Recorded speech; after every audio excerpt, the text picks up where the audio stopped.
Aminin na natin na marami talaga sa atin ang ayaw sa ahas at marahil inisip mo na rin na sana wala ng ahas.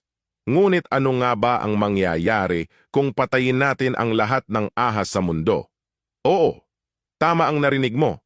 Lahat ng ahas mawawala. Pati na beshi mong ahas isama na din natin.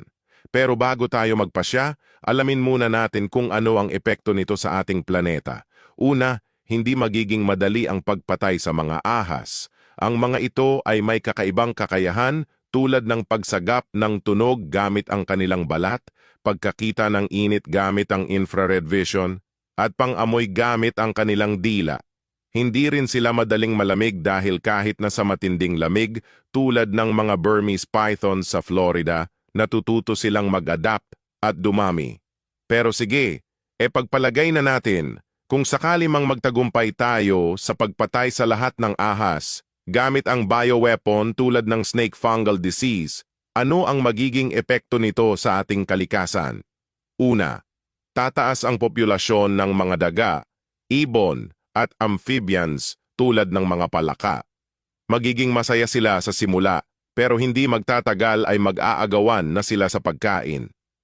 Mawawalan ng balanse ang ekosistema at magiging problema ito lalo na sa mga magsasaka.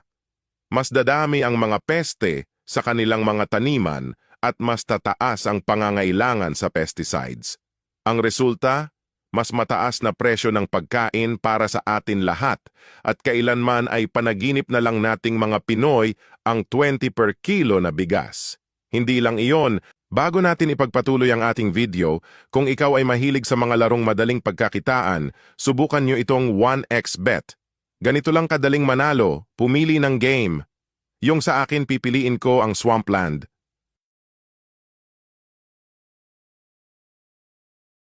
Ganun lang, kaya i-click ang link sa comment section at mag-register na. Gamitin ang promo code na 1xJovan.